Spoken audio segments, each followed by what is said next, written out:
Desaplanar. Aqui entendemos saúde mental fora da caixa, uma contravenção aos checklists diagnosticadores, com ângulos que fogem dos planos. Eu sou Manuel Vicente, médico psiquiatra e autodenominado influencer de saúde mental. E junto com a convidada do dia, traremos uma visão crítica para explorar os pontos cegos daquilo que você acha que já entendeu. A partir de agora, é seguro pensar, falar e desaplanar. E hoje eu estou aqui com ela, que é psiquiatra. Ela tem pós-graduação, ela é psiquiatra, ela tem pós-graduação em endocrinologia. Ela ganhou um prêmio por um trabalho que ela fez sobre cannabis medicinal no Instituto Brasileiro de Psicofarmacologia. Eu conheci ela algum tempo atrás aqui em Cuiabá.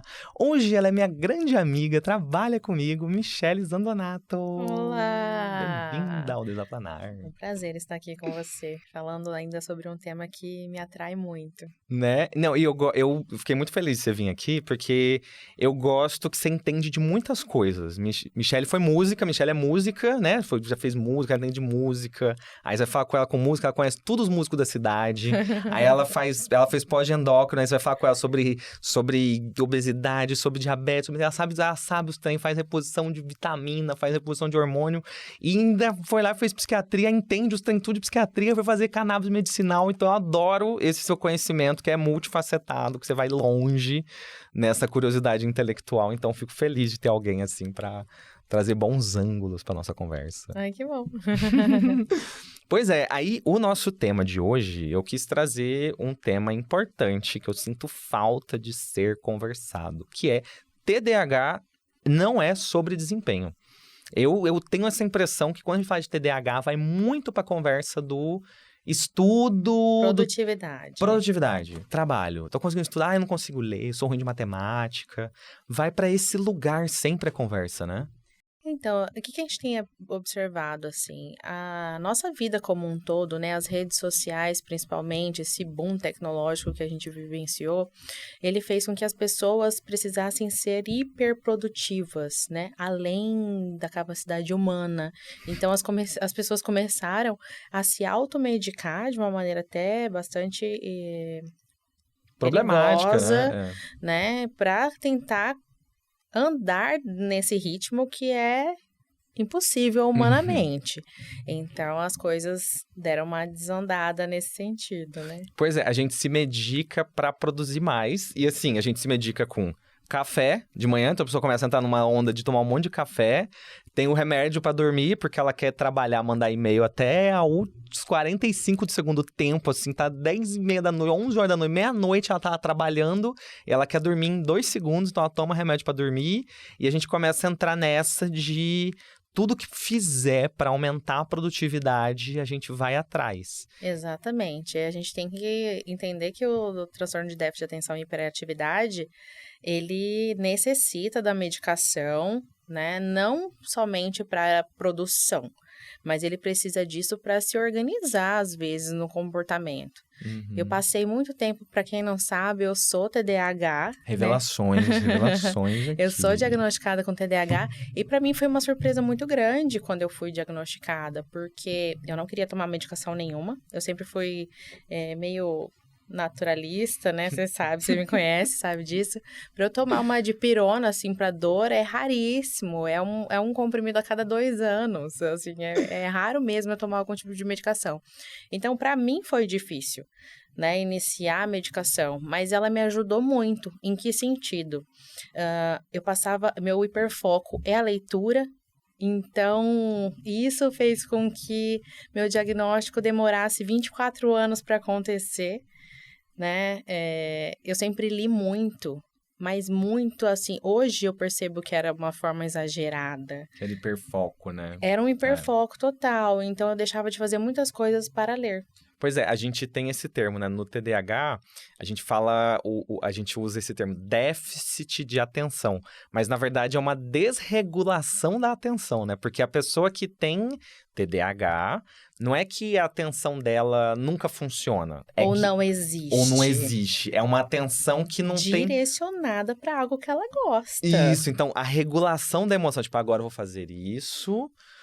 tranquilinho aqui, vou fazer minha tarefa, vou preencher minha planilha, vou ler, vou jogar videogame.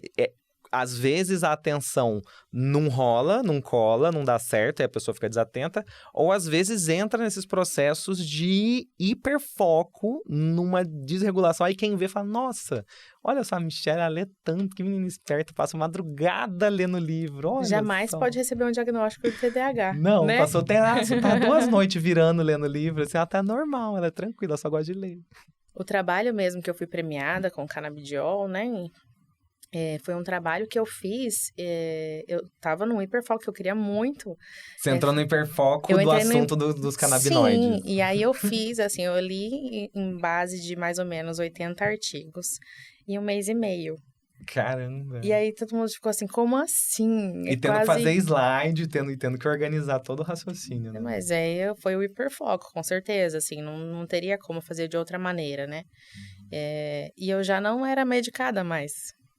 Você não estava tomando remédio, Não, né? eu tomei remédio por 4 anos.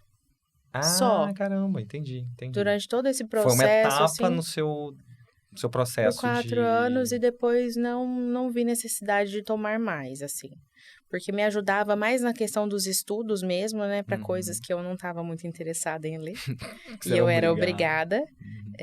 Porque para as outras coisas eu lia uma facilidade absurda, né? Então, me ajudou muito. Foi por 4 anos e depois eu não precisei mais, não vi necessidade mais. Os estudos mostram, né? Conforme a pessoa ela vai amadurecendo, o cérebro ele vai entrando num processo de amadurecimento, os sintomas tendem a diminuir, às vezes até cessar, né? Eu ainda tenho muita desatenção em algumas coisas, por exemplo, que médico que vai atender sem carimbo? Já não tem como. Você esquece às vezes o carimbo. Eu esqueço muito, assim, mas é um absurdo, assim, eu tenho que ligar pro meu marido, atrás do carimbo, que eu preciso passar a receita aqui pro paciente. Eu esqueço muito, celular... Já deixei celular no avião. Te entendo. Já deixei celular no Uber. Já deixei celular Sim. No mercado, já deixei Esse sintoma isolado de TDAH, se tem um, assim, eu tava lendo a lista dos sintomas de TDAH, porque eles são divididos assim, né? Sintomas de desatenção e sintomas de hiperatividade. Aí a gente já vê, tipo, essa divisão, ela vem do DSM, e já me chamou a atenção como que, às vezes, os critérios do DSM estão meio desconectados do que os estudos mais recentes estão mostrando, né? Não é que tem um estudo que é controverso, uma coisa... Não, é muito claro a questão do hiperfoco do TDAH, isso é muito evidente. E aí o DSM traz sintomas de desatenção, então ele ressalta esse aspecto de uma atenção quebrada que não funciona nunca, quando, na verdade, tem um potencial de atenção ali que, às vezes, é até exacerbado em alguns assuntos, né? Tanto que quando a gente atende alguns pacientes que vêm principalmente com acompanhantes, aí a mãe fala assim, mas ele consegue jogar videogame o dia inteiro, aí chega na hora de ler, não lê, como que é TDAH? Aquilo que é legal ele faz, né? Então, o que é do interesse dele ele faz. Exato, né? E é exatamente isso. Sim, o que é do nosso interesse É exatamente isso, ele vai fazer aquilo que ele tem interesse de fazer, e vai fazer muito bem feito e por horas e horas e horas a fio, né? Então... Pois é, ele fica dividido assim, né, os sintomas. Sintomas de desatenção. Aí não vamos ler todo, porque tem um monte, assim. E aí tem, não segue até o fim, não consegue terminar os trabalhos escolares, tem dificuldade para organizar tarefas, fica no mundo da lua, né, fica distraído em devaneios, daydreaming, como eles falam, sonhando acordado, né, fica nessa desatenção, boiando ali em alguns momentos. E o outro o outro bloco, que são os sintomas de hiperatividade, de impulsividade, que é quem fica se mexendo, balança a perna, fica batucando, anda, não consegue ficar parado na cadeira, e sempre... eu acho curioso esses critérios, porque eles sempre descrevem muito uma criança em atividade escolar. É um diagnóstico que ele, assim, desde a origem, ele tem isso, né? A coisa da criança estudar. E isso, às vezes, me incomoda. Você não fica incomodada, assim, de falar de um diagnóstico que é para criança estudar? Exato. E uma coisa interessante também é que cada um tem um jeito de estudar. E isso é muito negligenciado. Eu vejo isso nas escolas, eu vejo isso, assim, no trato da família com aquele paciente, com aquele aluno, enfim. Porque, assim, algumas pessoas são mais visuais. Então, para ela ir para a sala de aula e ver a professora, por exemplo, escrevendo e ele não escrever, é muito melhor que ele parar, porque se ele for parar para escrever, ele já não vai estar mais atenção no quadro. E olhar para o quadro é o que faz ele associar aquilo Ele que ela tá captura falando. bem a informação a partir... Do desenho que ela tá fazendo, da forma Uhum. com que ela tá escrevendo, aonde ela tá escrevendo, né? E a gente precisa olhar para isso. Eu me recordo, assim, eu levei 24 anos para ser diagnosticada. Fui diagnosticada já na fase adulta. Isso é muito ruim, né? Eu lembro que na fase, quando eu era criança, eu ia para a escola. Eu nunca fui uma aluna hiperativa que andava, que conversava, nem nada. Tinha um bom comportamento, né? Considerado. Eu não atrapalhava Você não atrapalhava. o funcionamento da aula ali.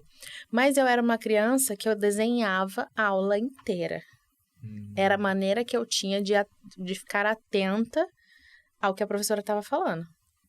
Porque se eu não estivesse manuseando algo, fazendo, desenhando, eu não conseguia prestar atenção no que ela estava falando. Uhum. Eu não precisava olhar para ela. Eu precisava ter foco no ouvido aqui, sabe? Você estava aprendendo, mas você não estava aprendendo dentro dos moldes esperados, de tipo, deixa eu conferir seu caderno, deixa eu ver se você copiou direitinho. E nunca ninguém se preocupou com isso, nem sei lá, chamou meus pais na escola ou alguma coisa assim, porque eu sempre tirei notas boas, nunca dei problema na sala, então...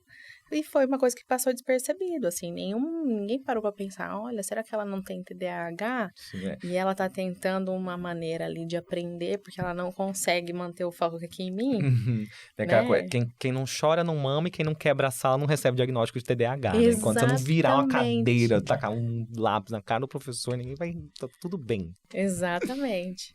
Então, a gente precisa ter esses olhares, né? É. Às vezes a pessoa tá ali, ela tem uma forma de aprender, não é aquela tradicional de ficar olhando, professora, copia tudo que tá no quadro, não sei o quê, aquele comportamento obediente, né, que as pessoas esperam, mas ela tá aprendendo igual e... Às vezes até melhor em alguns aspectos, né? Exato. E isso me chama atenção também, que eu vi na internet alguma crítica assim, e eu gravei isso, porque eu achei uma consideração tão profunda, eu fiquei dormindo com aquilo, até hoje eu tô pensando nesse assunto, que é como que é super comum, né, ter uma demanda, por exemplo, de, nossa, quando é matemática, eu não consigo fazer matemática. Matemática pra mim é super difícil. Eu estudar português, eu estudar as matérias pro vestibular é super difícil. Ninguém nunca chegou falando assim, olha, eu sou tão pouco criativo, eu sou ruim de música, eu não tenho ritmo. Eu não consigo desenhar, meu desenho é feio, sabe?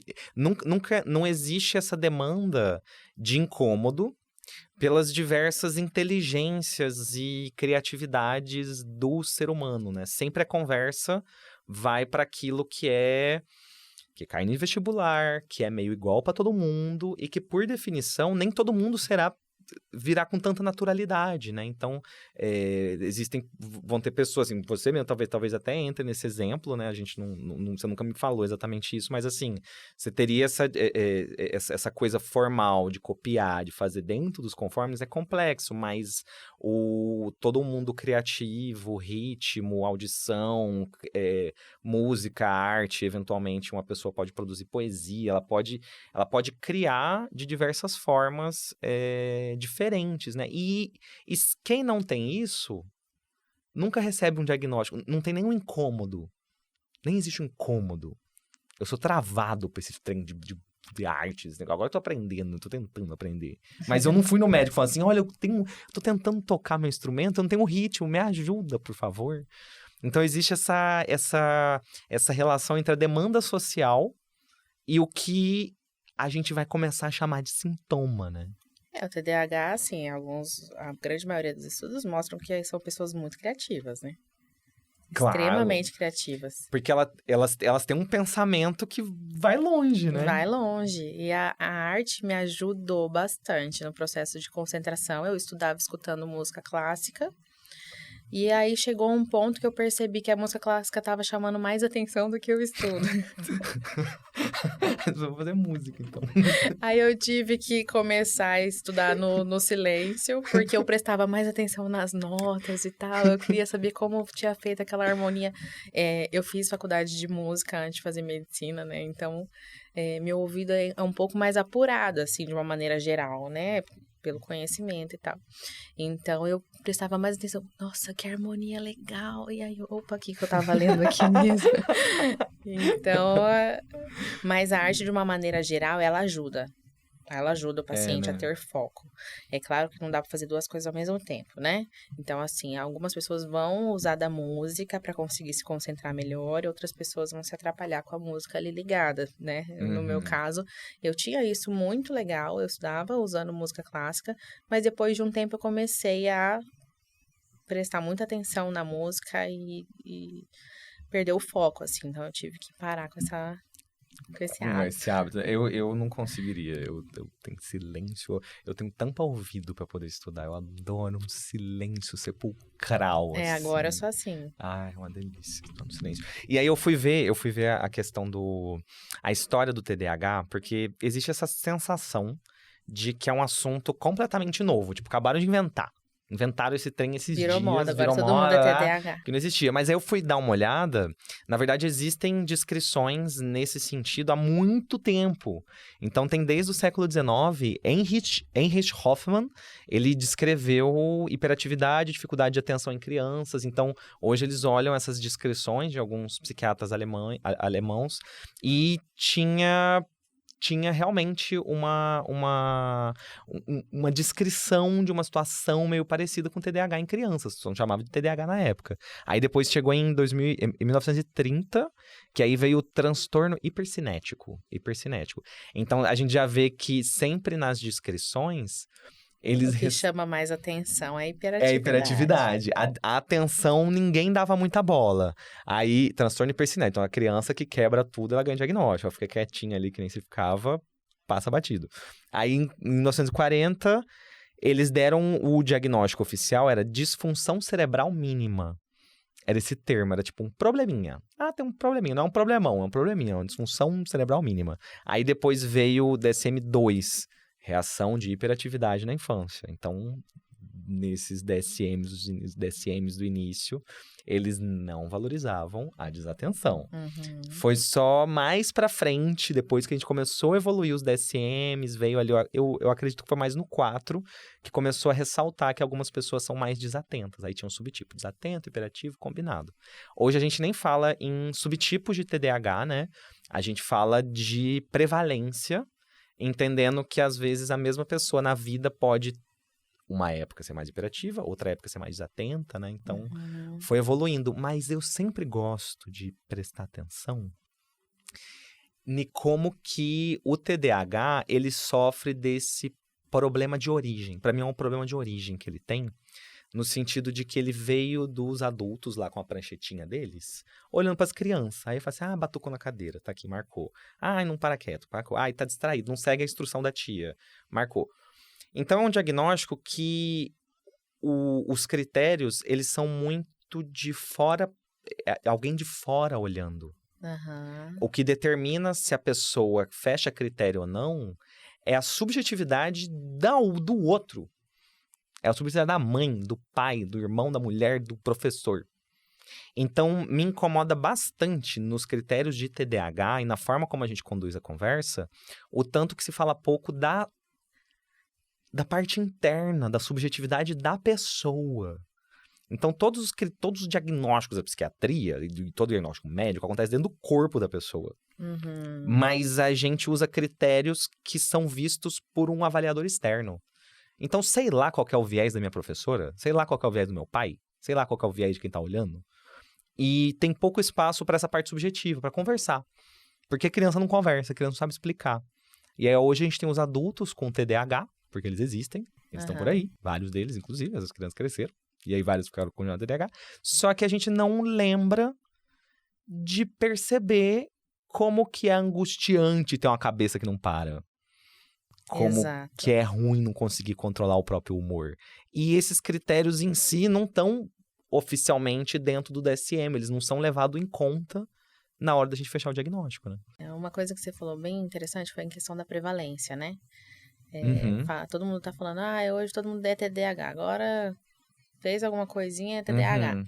E eu olhei, hoje eu tava olhando os dados, assim, sobre a prevalência, o que aumentou foi o diagnóstico, mas não a prevalência. Então, assim, sempre existiu, né? Só que agora a gente tem critérios mais apurados, assim, para fazer esse diagnóstico. Então, hoje, isso que você está falando, por exemplo, talvez hoje eu tivesse sido diagnosticada mais cedo, né? Se eu Sim. tivesse na fase ali do ensino fundamental, alguma coisa assim, pode ser que eu tivesse sido diagnosticada mais cedo. Então, hoje a gente tem um olhar um pouquinho mais apurado, mas ainda assim com bastante dificuldade.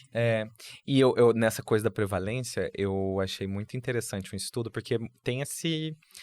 Todo diagnóstico da psiquiatria tem alguém trucando pra ver se ele é válido ou não. Então, todo mundo tá trucando alguma coisa. Eu mesmo tenho umas considerações sobre transtorno bipolar, que às vezes eu falo assim, gente, mas será que isso aqui tinha que estar aqui como um diagnóstico desse jeito mesmo? O DSM convida a gente, desde o próprio conceito dele é convidar a gente para testar os diagnósticos. Ele é um início, ele não é uma bíblia que é imutável, né? Ele é um processo que ele nos convida a trabalhar nos diagnósticos. Então, a gente pode pensar e questionar. E aí, no TDAH, um estudo legal que eu vi é que essa prevalência ela é meio igual em várias partes do mundo. Então, na Ásia, Oriente Médio, África, Estados Unidos, Brasil, tudo é meio igual. Então, é curioso ver que não é um diagnóstico relacionado somente à cultura social daquele local. Porque senão ele ia ser diferente em vários lugares, né? O que eu vejo que diferencia nisso é principalmente a questão de gênero. Porque Homens e mulheres. Homens e mulheres. Por quê? O homem geralmente é um pouco mais hiperativo, a mulher mais desatenta. Né? Isso Sim. é o que se falam na grande maioria dos lugares que a gente vai ler. Sim. Mas o que acontece? A mulher, ela foi ensinada que ela não pode ser expansiva. Ela tem que ser quietinha. Não é? Ela tem que ser comportada, ela tem que canto. ficar com a perna fechada, ela tem que sentar bonitinha, ela tem que falar de forma delicada, ela tem que isso e aquilo. E isso pode dificultar muito o diagnóstico de uma mulher, de uma menina, né? E se a gente pensar muito bem, assim, as mulheres, crianças que são hiperativas, tá com algum problema em casa. Essa menina deve ter pai alcoólatra, deve ter Ninguém pra colocar alguém limite, violento né? dentro de casa, alguma coisa assim. Já pensam no extremo, né? E o que eu mais vejo são essas meninas quietinhas, essas meninas mulheres, né? Porque eu não tendo criança, mas as mulheres quietinhas, mas que por dentro é um turbilhão. É um turbilhão de coisa. E aí, a palavra que a gente tem na nossa língua, no dia a dia, nossa, a cabeça não para. Quer comer o tempo inteiro, fica beliscando, fica inquieta, fica agoniada. Fala assim, nossa, eu sou muito ansiosa. Ai, como eu sofro de ansiedade, minha ansiedade não para. Aí você olha pra essa conversa e fala assim, você não é, você é agitada, você é inquieta, você é hiperativa. Não é isso que a gente vai chamar de ansiedade. Ansiedade é medo, insegurança. Isso que você tem é uma cabeça que não para nunca. E aí a gente percebe, aí ela pela primeira vez fala assim, nossa, então é isso. É uma hiperatividade, é uma inquietação, é um pensamento sem filtro. E aí a palavra que a gente tem pra dizer é ansiedade. E se não presta atenção, eu fico meio perplexo de como que é fácil da pessoa tá fazendo tratamento há um tempão e a gente ficar tratando ansiedade, tratar a compulsão alimentar, tratar as consequências do TDAH. A gente fica tratando as consequências do TDAH e demora pra chegar lá e falar assim, nossa, isso aqui é um problema específico, isso aqui é TDAH. E aí, quando você resolve, tudo faz sentido, assim, né? Essa é uma problemática, eu vejo isso como uma problemática, porque, assim, você tardar o tratamento de uma pessoa com TDAH, isso traz mais prejuízo do que benefício, porque tem alguns transtornos, quanto mais você demora para iniciar uma medicação... Se for mais cauteloso, deixar um melhora tempo. às vezes, né? Às vezes a pessoa melhora até sem a medicação e tal. No TDAH, não. A gente tem muitas consequências se não é tratado, né? Aumenta o risco de gravidez precoce, por exemplo, né? Gravidez na adolescência. Aumenta o risco de uso de substâncias. Acidente de carro, né? Pessoa ser drogadita. Eu tenho um paciente que ele foi trabalhar de Uber. Olha que caso interessante. Como que ele descobriu o TDAH, né? Ele foi trabalhar de Uber. E em 3 meses trabalhando de Uber, ele conseguiu a façanha. Eu falo pra ele, é a façanha isso, né? 18 multas. 18. Ele conseguiu 18 multas. 18. Então, alguém me falar que isso não traz prejuízo, como que não traz prejuízo? Cara, mas 18 multas em 3 meses, se for Em a 3 quantidade de meses. pontos, dá mais de 60 pontos na carteira aí por baixo, né? Porque tem Óbvio que multa ele que é teve bem que parar, mais, né? né? Entendi, que bom, né? Talvez, aí quando ele medicar, quando ele tiver medicado, talvez ele Não, consiga se voltar, ele né? tivesse sido diagnosticado antes, tratado, claro que não teria Sim. passado por tudo isso. Teria bem mais segurança para todos os envolvidos. Nossa, então né? assim, é importantíssimo que se trate o quanto antes, né? Eu vejo que isso fez diferença pra mim. Então, eu acredito que se eu tivesse sido diagnosticada antes, eu sofreria menos pra estudar. Porque, Uhum, como eu sempre tive hiperfoco em leitura, eu sempre li muito, mas li muito aquilo que eu queria ler. Então, uhum. aquilo que eu não estava muito interessada, que eram matérias sei lá, de escola, de faculdade, que eu não estava muito afim, eu sofria muito para ler. Uhum. Então, às vezes, eu tinha que passar 10 horas lendo sobre um assunto chatérrimo, Sim, eu né? imagino. Para aprender aquilo que uma pessoa sem TDAH lia em 1 hora e estava sabendo, e estava Uhum. tudo certo. Tem uma sensação que a pessoa com TDAH fica, que eu percebo, que é... Parece que tá sempre correndo atrás do prejuízo. Tá sempre no último... O prazo tá sempre acabando pra tudo. Todos os prazos de tudo que tá acontecendo na vida, assim, desde do trabalho, de casa, de arrumar a casa. Tá tudo sempre na iminência de não acontecer. Sabe quando eu falo assim de prejuízo em relação a esse negócio de prazos? Uhum. Como que eu fiz para me adaptar aos prazos? Eu estudava, juro por Deus, na faculdade, as minhas férias inteiras, eu estudava as matérias que vinham no próximo semestre. Eu já olhava a grade e eu estudava, mas assim, não é estudava de vez em quando, eu estudava o dia inteiro, Caramba, então de segunda a segunda. você trazia o início, você adiantava para o prazo se estender para o seu ritmo e para o seu processo, né? Exatamente. É um ponto importante porque o TDAH hoje em dia, ele está incluído ali dentro das questões, dos transtornos, dos diagnósticos de neurodesenvolvimento. Então, ele está dentro do mesmo capítulo, né, do autismo. Hoje a gente entende o TDAH como uma neurodivergência. Então, o TDAH, ele é uma neurodivergência. Eu tenho tentado esmiuçar esse conceito. O que é uma neurodivergência? Por que neurodivergência? Como que a gente explica isso de uma forma mais clara possível? Um ponto importante para a gente perceber se algo é uma neurodivergência ou não é porque o que é uma doença, né? Então, uma doença, um transtorno bipolar, uma doença psiquiátrica mesmo, a pessoa tem o estado dela normal e tem o estado dela com a doença atacada. Então, ela tava tudo bem, ela tava lá, tranquila na vida dela, e uma época ela desenvolve síndrome do pânico. Então, aquela síndrome do pânico é algo novo, que não é o normal dela. A pessoa com TDAH, ela tem essas características desde que ela sempre foi assim. E o TDAH, ele não dá umas férias, ele não faz assim, nossa, esses 2 meses meu TDAH ficou tranquilo. Ah, agora meu TDAH atacou essa semana, menina, tô atacado com meu TDAH. Não, é o jeito da pessoa de ser. É um Exato. jeito de ser TDAH desde sempre, desde novo, desde antes dos 12 anos, né? É um critério obrigatório, tem que ser antes dos 12 anos. Aí o povo tem até um pessoal querendo, propondo que talvez TDAH poderia começar na idade adulta e tudo mais, mas eu já entendo que se forem criar essa categoria no futuro de TDAH na vida adulta, tem que ser outra coisa. É, exato. Tem que ser outra coisa. É outra coisa. Até porque os sintomas podem aparecer por conta de outras questões, né? Perfeito. Trauma é uma delas. Isso é importante. Isso é muito importante. Então, assim, a gente pode ter uma pessoa extremamente desatenta Uhum. por um trauma vivido. Uhum. Não necessariamente ela ser um TDAH, né? Só por conta da desatenção. O que a gente tem, você falou, né, que o diagnóstico, a prevalência de TDAH não aumentou, mas eu acredito que o que aumentou, olha, acredito não, tenho certeza que o que aumentou é gente achando que tem TDAH.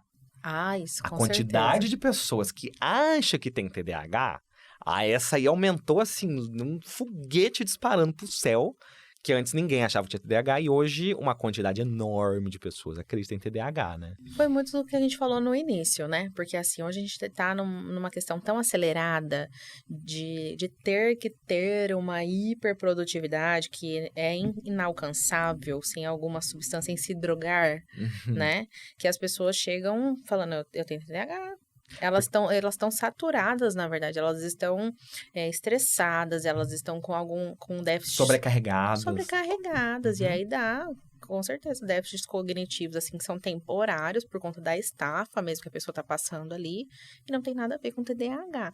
Mas elas chegam no consultório já falando, doutor, eu acho que eu tenho TDAH. Não consigo estudar, não tá rolando nada. Eu tô muito desatenta no trabalho, eu não tô conseguindo produzir direito, eu preciso de alguma coisa pra me ajudar a produzir mais. Eu falo, aí você pergunta quanto você produz, né? Aí você vai tentar entender o contexto ali da pessoa, a pessoa tá produzindo muito, e ela... Eu só consigo trabalhar 10 horas por dia, e aí eu não consigo emendar as outras 4 que eu queria trabalhar, eu acho que eu tenho TDAH, porque não dá certo, eu só consigo trabalhar 10. Tem gente que consegue, né? A gente eu vi ele consegue, ele tomou Venvance, conseguiu dizer, sim, ele está se drogando, ele está fazendo doping, isso se chama doping. Exatamente. Não é fisiológico do seu corpo, né?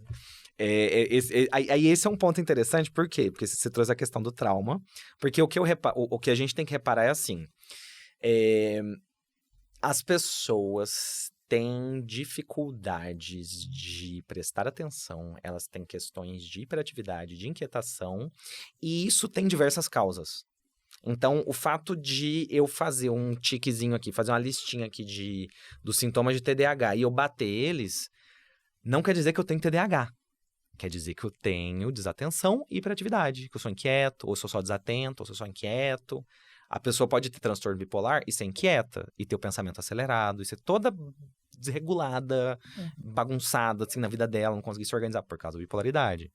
Agora, a pessoa também pode estar dormindo mal, não respira bem, tem uma apneia do sono à noite, e aí de dia ela não vai conseguir concentrar. Então, ela tem uma apneia do sono que dá desatenção para ela, não é o TDAH. E tem esse outro ponto que eu tenho falado, a gente falou de trauma. Acho que a gente tá falando de trauma aqui. Só teve um episódio até agora que a gente não falou de trauma. O resto tudo a gente tá falando de trauma. Tudo tem trauma nessa história.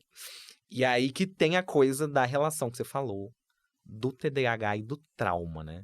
Como que você percebeu isso na sua prática clínica, assim, no seu dia a dia? Quando você começou a sacar isso, essa relação? Na verdade, sacaram por mim, vamos dizer assim. Meu psicólogo, faço terapia desde que eu me entendo por gente, e meu psicólogo falou, você sabia que tem uma relação entre o trauma e o TDAH? Pro tipo mais desatento, né? Eu falei, como assim? Você nunca tinha ouvido falar disso? Eu nunca tinha escutado, falou nada. E ele me deixou intrigadíssima. Eu fui ler sobre o assunto e realmente tem uma relação muito interessante, né? Porque se a gente pensar, a nossa mente, ela não consegue diferenciar o que é passado, presente e futuro. Eu posso pensar numa situação hipotética, por exemplo, que vai acontecer no meu futuro, e isso pode me gerar uma ansiedade agora, como se aquela coisa estivesse acontecendo agora. Você está com medo de uma coisa vai acontecer e seu coração já dispara hoje. Tipo, exato, daqui a se eu 2 começar anos, a pensar naquela situação, imaginar como, né, uma catástrofe acontecendo, alguma coisa assim, eu já vou entrar numa crise ansiosa aqui, sem precisar estar no futuro. Que a gente chama de noia. Que a gente chama assim, noia, você está noiando. Eu tô viajando aqui na minha cabeça, eu tô preocupado com o carnaval do ano que vem. Eu tô noiando com um trem que não tá nem tem chance de acontecer. Exato. Assim como eu posso lembrar também, sei lá, passei por um assalto violento. Assim como eu lembro daquela situação e aquela sensação, né, que eu passei naquele dia pode vir tudo agora. Então, a nossa mente, ela não consegue associar o que é passado, presente e futuro. Então, quando a pessoa ela passa por um trauma lá atrás, o inconsciente dela, a gente fica sempre tentando bloquear aquele pensamento, né? A gente não quer que venha à tona, porque a gente não quer sentir aquela sensação ruim. Então, a gente fica bloqueando. Um processo inconsciente mesmo. Mas o que acontece? Nosso corpo, ele é muito inteligente, né? É preciso você conseguir lidar com essas imagens, com essa sensação ruim, para que você consiga não esquecer, porque esquecer a gente não consegue, a não ser que a gente fique demente, né? Para que a gente consiga lidar com isso sem sofrimento. E esse fato da gente ficar bloqueando faz com que a gente fique desatento, porque a nosso cérebro não vai entender o que é importante e o que não é importante esquecer. Então a pessoa passou, né? E aí a gente teve aqui tem uma psicóloga, a Rubia Mar, que veio aqui, que ela é especialista em trauma. E aí a gente tem aqueles traumas que são os mais clássico, né? Quando a gente pensa em trauma, a gente pensa em uma coisa muito pesada, que são os eventos adversos da infância, um espancamento, um abuso, um divórcio, um pai que foi preso, uma coisa assim muito grave. Isso é um trauma. E tem também outros traumas que não são exatamente eventos adversos, são trauminhas da vida. Trauminhas menores da criança, que ficou sozinha em casa, que foi esquecido no colégio, que um dia chegou chorando e o pai não acolheu bem. São traumas menores, mas que têm um impacto, né, no nosso desenvolvimento. E aí, quando tá essa coisa de lembrar, né, o que a gente chamaria de gatilho. Então, o gatilho ele vai lá, é um anzol que pesca um BO lá de trás, um problema lá de trás, que a gente não conseguiu superar, né? O trauma, ele tem essa característica de ficar congelado na gente, tá sempre meio que ali, tá sempre meio que, de repente ele aparece, você não sabe quando ele vem, e isso dá essa sobrecarga mental, né, na pessoa. Não só mental, física também, porque é o que o meu psicólogo, Lacordaire, né? Lacordaire Abraham Fayad. Ele sempre fala assim, a gente fica numa faseção de coisas. Porque a gente vai parecer a hiperatividade do TDAH. Porque a gente faz uma coisa aqui, faz uma coisa ali, vai juntando faseção de coisas, porque a gente não quer parar e lidar com aqueles pensamentos ruins. Então, a gente fica naquela faseção de coisas. Isso pode ser confundido com a hiperatividade, né? Então, é aquela pessoa que ela começa a lavar uma louça, ela tá lavando roupa, mas ao mesmo tempo ela tá ouvindo um podcast e ela tá prestando atenção na criança que tá ali brincando. Então, ela fica... Ela começa a viver na distração daquela carga que ela tem presa dentro dela. E aí tem essa coisa do trauma que fica no corpo. Ele tem ele fica de um jeito de ativar seu sistema nervoso. Então, o nosso sistema nervoso autônomo, ele fica mais ativado mesmo, ele fica mais hiperativo. Então, por isso que tem a tensão muscular, por isso que tem as coisas no corpo, por causa dessa tensão, né? E aí, a pessoa que tem isso pode entrar nessa, né? De ser sempre... Aí, inquieta, nesse contexto, buscando... queima um arroz, ela fala, meu Deus, como eu tô desatenta. Mas ela tava, na verdade, fazendo várias coisas ao mesmo tempo. Sim. E aí é um ponto interessante, porque começa a vir um processo de que... Aí a gente começa a entrar numa encruzilhada. Pra mim essa coisa do TDAH, ele vem, a gente vai estudando, fala assim, nossa, importante TDAH e tal. Aí ele começa, na prática clínica, ele começa a entrar em algumas encruzilhadas. A gente se vê, às vezes, em umas encruzilhadas, que é assim... Certo, então o TDAH é um transtorno de neurodesenvolvimento. Eu sou assim desde que eu nasci, a pessoa é assim desde que ela nasceu, e é o jeito dela. É o jeito dela que a gente não tem nem como mudar, nem que quisesse a gente mudaria esse jeito dela.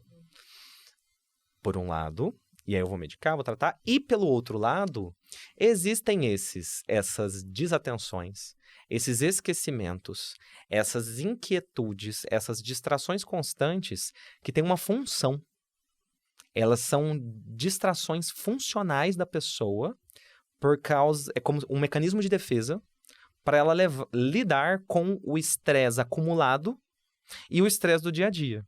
Então, tem que ter muita finesse, muito trabalho. Os psicólogos conseguem perceber isso até melhor, né?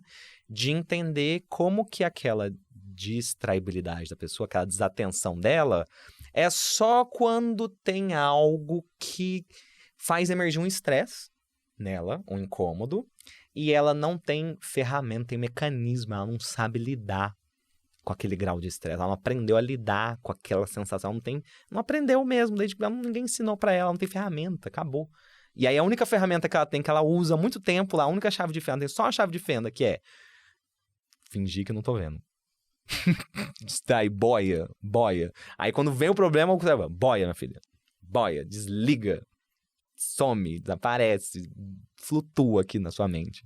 E aí ela entra nessa desatenção funcional, né? Que aí eu acho muito legal de ver como que a pessoa... Então ela tem lá toda essa característica, toda essa clínica de TDAH, ela usa o remédio, a vida dela muda, ela fica melhor e tal, e ela continua no processo de terapia, reprocessando trauma, aprendendo a se modular, né? Medita, faz yoga, faz exercício, vai tomando controle sobre o próprio corpo e, eventualmente, ela consegue ir diminuindo medicação, ou às vezes até fica bem sem medicação, né?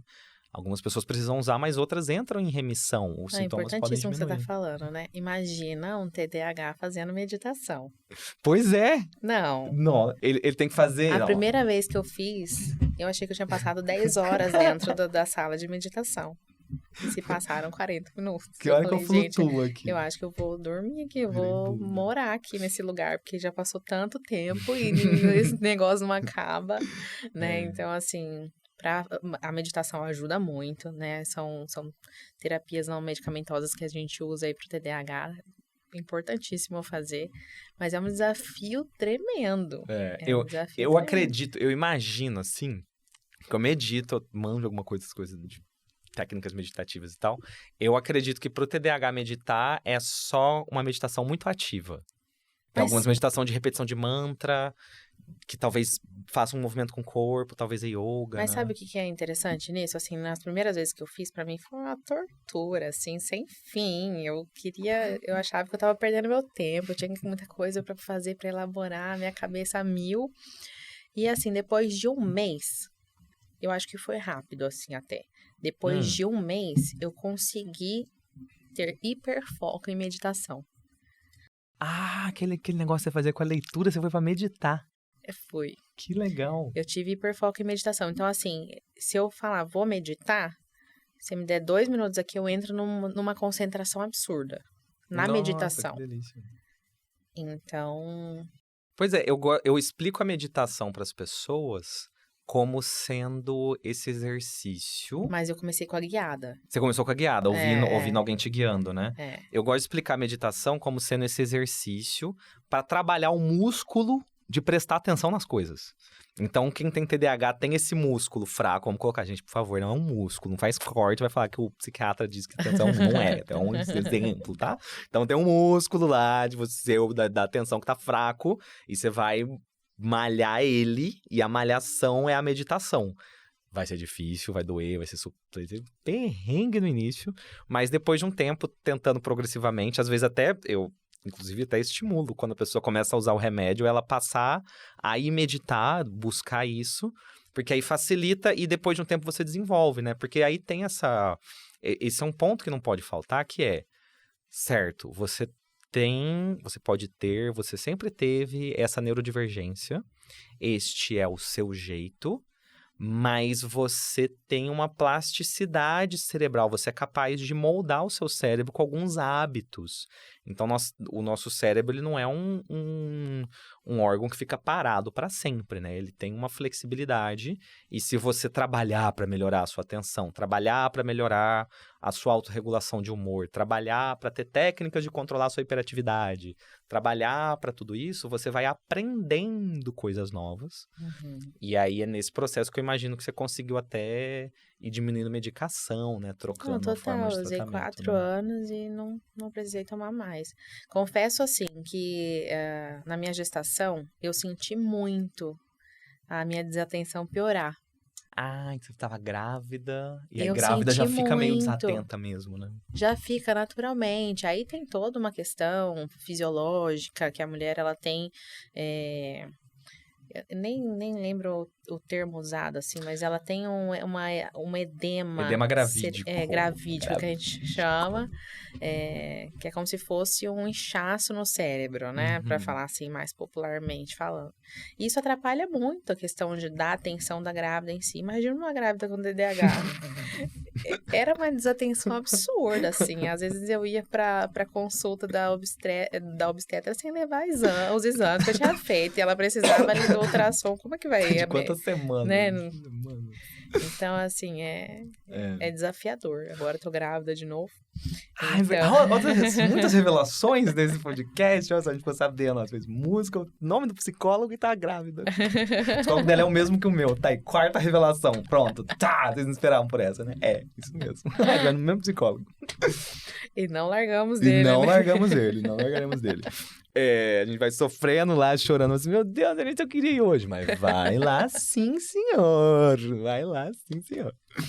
Eu quero, inclusive, aproveitar pra gente trazer o nosso patrocinador, que é a Cuidare. Então, a Cuidare é o nosso patrocinador que eu acho que calha super bem com esse assunto que a gente tá trazendo, porque Cuidar e Ajuda é um aplicativo que ajuda a gente, na verdade ajuda não, ele soluciona a questão toda de guardar informações de saúde. Então, pessoas que têm dificuldade de guardar desatenção de saúde, sejam elas TDAH ou não, sejam elas desatentas ou não, sejam elas grávidas ou não, que nem a Michelle tava, esqueci os papéis em casa, a gente consegue pegar e guardar tudo no aplicativo. Então, não tem mais essa de esquecer exame, se a gente lembra Tá tudo de lá no guardar aplicativo. ali. Tá no aplicativo. O duro é quando a pessoa esquece de guardar no aplicativo. Aí também é complicado, mas assim, tendo uma disciplina. Inclusive, é legal pra ajudar a organizar as informações de criança, viu? Já que você tá nessa nova empreitada aí de ter várias, de organizar as informações de criança, porque às vezes só você vai saber dos trem, aí o Guilherme vai lá, leva ela, o pai leva, a mãe leva, perde a informação. Facilita ter um lugarzinho guardado. Tudo guardado, aí chega no médico, compartilha, mostra o QR Code, o médico vê, consegue acessar rapidinho o histórico de saúde, então... Isso facilita muito a vida da gente, hein? E eu prometo que esse gancho não foi intencional, eu só peguei aqui, percebi que tinha tudo a ver com o assunto e veio pra hora do patrocinador, porque realmente não podia deixar passar essa mesmo. Então é isso, instale o aplicativo da Cuidar, tem pra iOS, tem pra Android, eu já estou usando o meu, uso também no consultório, mas o que eu mais uso mesmo é o meu pessoal pra cuidar da minha saúde, sempre, que é o que eu... É muito bom. E aí nessa história de trauma, né, a gente falou então, a gente tá comentando aqui. Então, vamos até estruturar essa história do TDAH. Então, o TDAH, ele tem essa característica de ser o TDAH oficial. O TDAH verdadeiro, de verdade mesmo, o que é realmente TDAH é essa característica da pessoa, essa neurodivergência, que pode ser confundida com um monte de coisa. Então, várias outras condições de vida, sobrecarga, trabalho demais, várias condições podem parecer que é TDAH, outras doenças, bipolaridade pode parecer, transtorno de ansiedade pode parecer, um monte de coisa pode parecer TDAH e não é TDAH. Até problema de sono pode parecer TDAH e não é TDAH. E aí tem isso. E aí a gente vai lá, a pessoa usa a medicação, não tem problema nenhum usar a medicação, fica uma carga às vezes, a pessoa às vezes sente uma sensação, nossa, estou usando remédio, será que eu precisava? Será que eu não poderia mudar? Passei por isso. Né? Sim, claro, todo mundo tem um potencial de mudança, mas não tem problema usar a medicação caso seja necessário. E aí você tem que pesar os custos, os benefícios e tudo mais, ficar prestando atenção se você não está usando o remédio como um doping, né? Eu queria estudar mais, eu vou tomar 2. Peraí, você tá fazendo o quê? Você tá tratando uma doença, tá tratando uma condição sua, ou você tá querendo virar super-homem? O remédio, ele existe para trazer a gente pro normal. Exatamente. Né? O remédio, ele tem que me trazer pro meu eixo. Então, eu tenho um jeito de ser que me atrapalha, eventualmente, aí eu pego o remédio para me trazer para um eixo de autocontrole, né? Eu tive uma dificuldade muito grande para iniciar a medicação, porque eu estava naquele viés da sociedade como um todo. Eu não tinha conhecimento na época sobre a medicina, nem nada assim. Então, eu tinha muito medo de tomar medicação, de ficar viciada. A gente sabe que hoje essas medicações não viciam, as pessoas não precisam ter medo disso. Ritalina não vicia, metilfenidato não vicia, lisdexanfetamina não vicia. E apesar de, né, os estudos já mostraram isso, mas a mídia continua colocando isso como medicações que viciam. E é interessante que as mães, principalmente de crianças, têm muito medo, assim, mas vai fazer alguma alteração no crescimento do meu filho, vai alterar alguma coisa. O que já foi comprovado hoje? A medicação não interfere na velocidade de crescimento da criança. Não interfere. Tinha muito essa questão, né? Tinha Se crescia mais essa devagar, né? Talvez por comer menos, vai ter... A criança ficar mais Isso. baixinha. O que foi comprovado é que aumenta, assim, um pouquinho da frequência cardíaca da criança, né? Então, você precisa acompanhar isso. E da pressão arterial também. Mas é tão sutil que não é uma... Não aumenta risco de coisas graves, efetivamente, né? Mas tem que ser acompanhado, mas assim, o risco é mínimo. São medicações bem seguras. Uma coisa que me ajudou muito é que eu tinha muita dificuldade com o sono. E depois que eu comecei a tomar a medicação, meu sono regularizou. E mesmo hoje, já tendo parado de tomar medicação há muitos anos, meu sono é regular.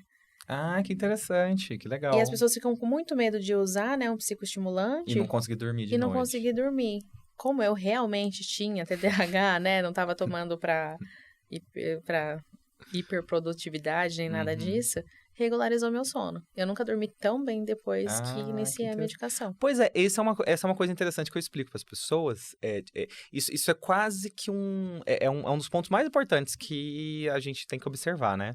A ideia é que o remédio de TDAH deixa a pessoa mais calma. Ele deixa a pessoa mais centrada, mais organizada. Não obediente, tá, pessoal? Não é sobre obediência. Porque as pessoas falam de droga da obediência. Não é sobre bater continência. A criança não vai te obedecer se você entrar com essa medicação. Não vai te obedecer. Não, o exército ia dar pra todo mundo ser mais obediente. Todo Exatamente. Mundo acontece. E aí a ideia é ficar com mais autocontrole. Então vai ter mais autocontrole, vai ter mais organização. A pessoa e uma pessoa que não tem TDAH, então, por exemplo, eu já tive coragem, já tomei uma Ritalina uma vez, pra poder ver como que era. Cara, se eu tomei Ritalina 5 horas da manhã, meia-noite, eu tava querendo pintar o quarto. Gente, essa cor aqui tá muito sem graça, vamos pegar azul. É azul que a gente vai ser. Meia-noite, eu tomei 5 horas da manhã, uma Ritalina normal, que era pra durar 4 horas em mim. É um trem maluco. Eu nunca tive... Já chegaram... toma o Venvanse é muito melhor. Eu não chego nem perto, porque eu não tenho TDAH. E pra mim, esse tipo de estimulante é extremamente pesado. Eu não tomo café. Depois das 3 horas da tarde, você não... Não, depois de meio-dia, você não me ofereça café. Eu não tomo café, porque senão eu não durmo à noite. Sou que nem criança, entendeu? Quando toma Coca-Cola e não dorme, só assim. Então, imagina esse tipo de remédio. Pra mim, não rola. Mas pra quem tem TDAH... organiza a vida, né? Essa que é a ideia. E aí vem a coisa da neurodivergência, que esse é seu jeito de ser.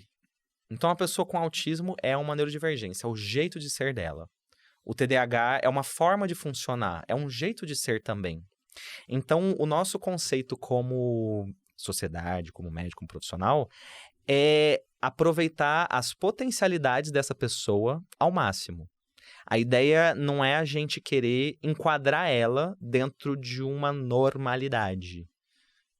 E é por isso que a gente começa a usar o termo e o conceito de divergência, no sentido de perceber que são pessoas, em essência, diferentes, com potencialidades absurdas de criatividade, de produtividade, de inovação, de pensar em ângulos que fogem dos planos totalmente. E aí que nós, enquanto sociedade, como profissional, o que a gente busca cara, floresce. Mostra pro mundo o que você consegue fazer. Só que aí nessa, a pessoa precisa de uma ajuda, ela vai precisar de uma ajuda, vai precisar de um recurso, mas o objetivo dos tratamentos é deixar ela ser todo o potencial que ela pode ser, né? Isso eu acho bem, bem interessante. É um pouco diferente do que a gente faz com outras coisas. Tipo, transtorno bipolar, a gente quer tratar esse trem, não quero mais que apareça. Exato. Com TDAH, com autismo, tem esse reconhecimento das potencialidades, né, naquilo ali. É um paciente muito criativo, então é um paciente muito ativo também. Às vezes abraça muitas coisas ao mesmo tempo. Pode ser um profissional, inclusive, excelente para uma empresa de alta produtividade, se for do interesse do paciente com TDAH, né? Se ele entrar numa empresa, ele produz muito em cima do assunto que ele tenha hiperfoco. Então, pode ser um excelente funcionário ali, né? Para uma grande empresa. Mas tem uma questão assim, enquanto TDAH, a gente pode ter alguns prejuízos nos relacionamentos interpessoais. Né? Por quê? Você falar. Porque a gente tem a impulsividade. E a impulsividade, as pessoas acham, é impulsivo, decide tudo, assim, ou é 8 ou 80, né? Não tem aquela coisa, assim, não pensa, compra sem pensar, ou faz, e não é só isso, né? A impulsividade, ela vem, às vezes, na fala. Um comentáriozinho mais sem filtro, né? Então, eu senti muito isso comigo, e eu vejo isso com a grande maioria dos pacientes, porque hoje eu atendo muito TDAH, né? Eu me especializei nisso. A forma de falar. Eu precisei estudar muito a comunicação não violenta Porque mesmo eu não achando, eu era a sincerona, Entendi. né? Então, a sincerona, mas essa sinceridade magoavam algumas pessoas. E na minha cabeça era algo normal, porque era real. Você falava o que pra você era natural, era óbvio, era tranquilo, você só ia lá e dizia, enquanto que as pessoas esperam que você tenha mais Mais dedos, mais tato, né? e aos pouquinhos, né? E aí o TDAH tem esse freio meio... Às vezes não tem freio, né? Às vezes sai sem Porque quando a gente filtro. fala de impulsividade, as pessoas pensam muito naquela pessoa que Descontrolada. descontrolada, Uhum. agressiva, que vai bater, que vai não sei o que, não. Só que ela pode ter essa impulsividade de outra maneira, né? É na fala, é na forma de pensar. Então, a pessoa, ela pensa alguma coisa, depois ela vai raciocinar de uma maneira mais adequada, vamos dizer assim, né? Em relação a Uhum. determinado assunto. Então, eu era muito assim. Vou dar um exemplo. Ligava esses cobradores essas ligação que tinha em casa. Antes era telefone em casa, não tinha esse negócio de celular, né? Então, o pessoal ligava, sei lá, oferecendo cartão de crédito. Falava, moça, não tô interessada, posso desligar o telefone? Não, porque eu quero te oferecer algum benefício, não sei o quê. Moça, eu não tô interessada, eu vou desligar na sua cara, porque você não tá entendendo, sabe? Então, eu era sincera com ela, eu vou. Aí Tá. minha mãe é muito, extremamente educada, assim. Ela regalava o olho, assim, você não Que pode tratar as grosseria. pessoas assim, mas mãe, eu tô falando que eu não tô afim de ouvir isso, né? Então, Sim.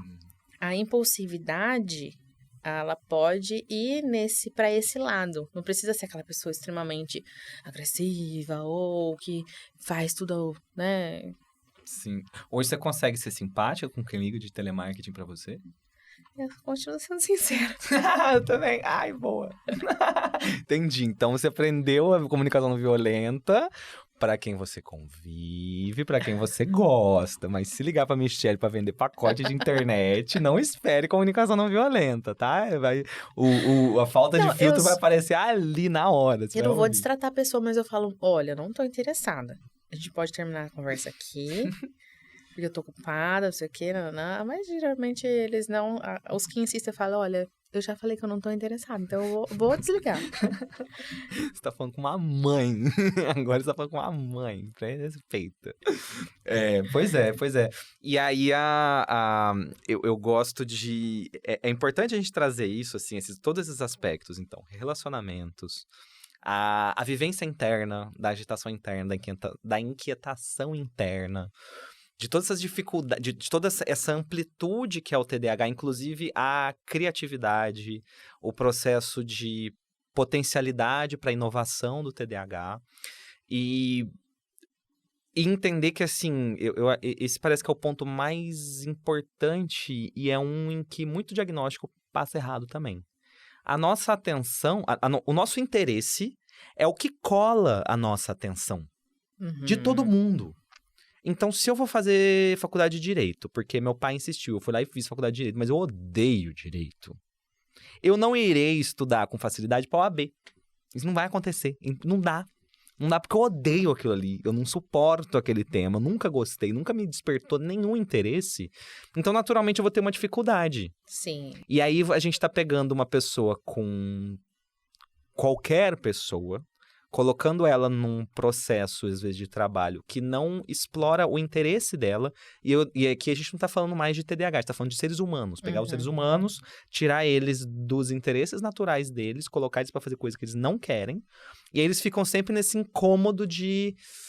Não dá, não rola, não dá certo, eu devo ter TDAH, eu vou ter TDAH. E aí a pessoa começa a usar remédio pra poder desempenhar o que é esperado dela, o que ela tá se forçando a fazer contra o próprio interesse, a própria vontade.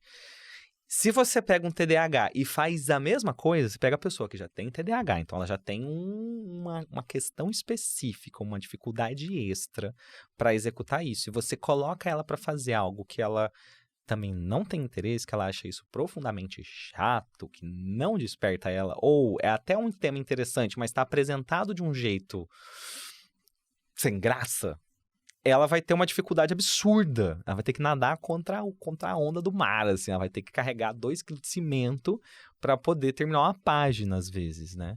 Então, esse respeito pela individualidade da pessoa. Que parece que não era uma coisa que a gente tinha que contar, a gente tinha que falar, a gente não tinha... Parece que é uma coisa meio óbvia, né? Tipo, as pessoas gostam de coisas diferentes, não peguem seus filhos e coloquem eles pra fazer faculdade que eles não querem. Sabe, você como pessoa, busque trabalhar na área em que te interessa. Explore o que você já tem naturalmente. É uma filosofia de vida que seria meio instintiva, né? Mas a gente acaba travando ela, né? E no TDAH isso é o grande tratamento, né? É reconhecer essa pessoa, olhar pra essa pessoa e perguntar, você quer isso? O que você quer? O que você tá gostando? Pra onde você vai? Né? Eu gosto de enxergar dessa forma, assim. Eu entendo que é uma forma mais humanizada de ver toda a conversa, né? Eu vejo que as pessoas mais hiperativas sofrem muito mais com isso, né? Porque elas acabam até mesmo, às vezes, espantando as pessoas ao redor, assim. Na escola, isso é mais evidente, porque é uma criança tão agitada que ela sai ali dos padrões e as crianças acabam ficando, às vezes, até receosas, né? Com medo e tal, vão se afastando de alguma maneira. Imagina isso na fase adulta. Eu tenho um paciente que ele trabalha numa empresa grande e ele é extremamente produtivo dentro do setor que ele trabalha. Só que ele tem essa sinceridade absurda e uma hiperatividade absurda. Então, ele produz o que uma pessoa comum produz em 1 hora de trabalho. Aí ele fica, doutora, o que eu vou fazer o resto do dia? Não, ele tem que bater ponto igual todo mundo. Ele tem que bater ponto, ele fala, o que eu faço no horário. resto do dia? Realmente. Não dá pra enquadrar Não ele. dá. Então, a gente precisa ver essas individualidades, né? É interessante que a escola, as empresas consigam enxergar isso e aproveitar isso, né? Vamos aproveitar. Exatamente. Vamos aproveitar essas potencialidades nossas. Exatamente. Então, a gente tem pacientes com grandes dificuldades, obviamente. Às vezes passou num concurso que não é bem aquela vaga que ele queria. Né? Então, ali é um funcionário concursado que não gosta do que faz, mas está ali por uma segurança financeira. Ele pode dar muito trabalho ali naquele setor. Né? Ele pode ser pode onerar bastante aquele serviço. Ele pode ser brilhante fazendo numa função e dar trabalho e não desempenhar bem e se ficar muito aquém em outra, né? Então, é importante que a gente ajude também o paciente a enxergar isso, o contexto que ele está ali inserido, né? Ajudar ele a enxergar, é isso realmente que você quer? Não é? Vamos pensar em alguma outra coisa. Será que dentro desse concurso a gente consegue te fazer um desvio de função para alguma outra coisa que ele goste mais? Então, são as individualidades, né? Cada uma característica. Muito bom. E eu tô recebendo aqui uns gritos aqui da direção, que tá falando pra encerrar, porque já deu o horário, o pessoal tá incomodado, tá brigando aqui, assim, tem que ir embora, para com esse trem, conversa chata, para a gente falar. Então, é bom que a gente já tá nesse tom, né, de mensagem final, estamos trazendo essas considerações importantes, mas você quer levar alguma mensagem, trazer algum ângulo que foge do plano, algo que você entenda como importante pra gente ressaltar, assim, pra quem tá ouvindo, né? Porque a gente pode estar sendo ouvindo aqui. Eu não sei quem que ouve esse podcast ainda, que a gente tá no começo, então eu não sei exatamente com quem que nós estamos falando. Mas eu acredito que devem ter profissionais da saúde mental, devem ter pessoas também curiosos, pacientes, pessoas diversas ouvindo. Então, se tiver alguma mensagem sobre esse assunto pras pessoas, Michele. Eu gostaria de dizer que as pessoas não são diagnósticos. Né? As pessoas, elas são pessoas, são indivíduos. Então, cada um tem a sua característica, independentemente de ter ou não um diagnóstico. E a gente precisa respeitar isso. Muito bom, né? Que a gente aproveita melhor as pessoas. Como que tá seu @ no Instagram para as pessoas te encontrarem? Doutora Michele Zandonato. Michele Zandonato, tá. Ela vai estar marcada também no Instagram do Desaplanar, porque hoje a gente tem um Instagram. Então, Tô seguindo. É o @desaplanar. Só que agora eu tô em dúvida se eu acho que tá pod.desaplanar, se eu não me engano. Se alguém puder conferir, eu vou ficar super feliz.